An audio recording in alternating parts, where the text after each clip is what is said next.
Hello，大家好，我是土豆哥。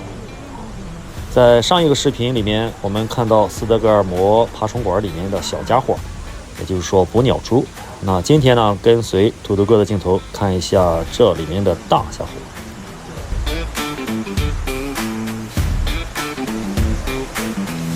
场地中央这个大池子里面饲养的是分布范围最小的鳄鱼，来自古巴的古巴鳄。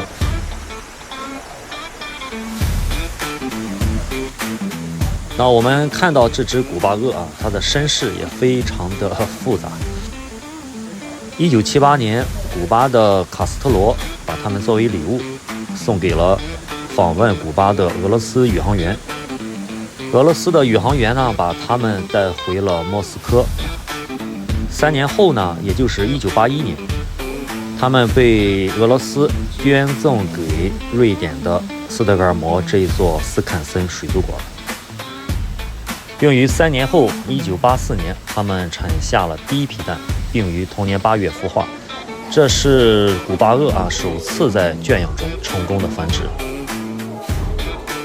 那让我们绕到水池子的后方，看看另一只古巴鳄在哪里。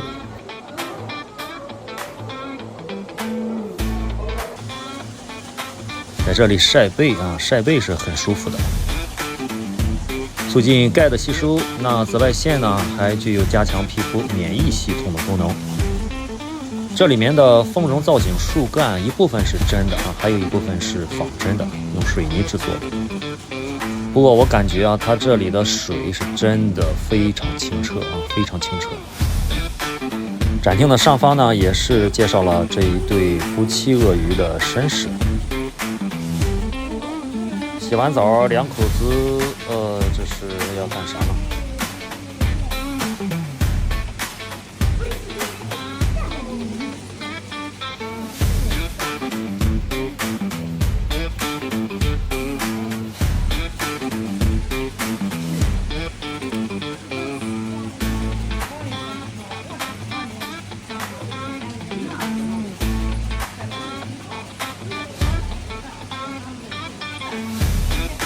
好了，朋友们，我们今天分享到这里，我们下期视频见，拜拜。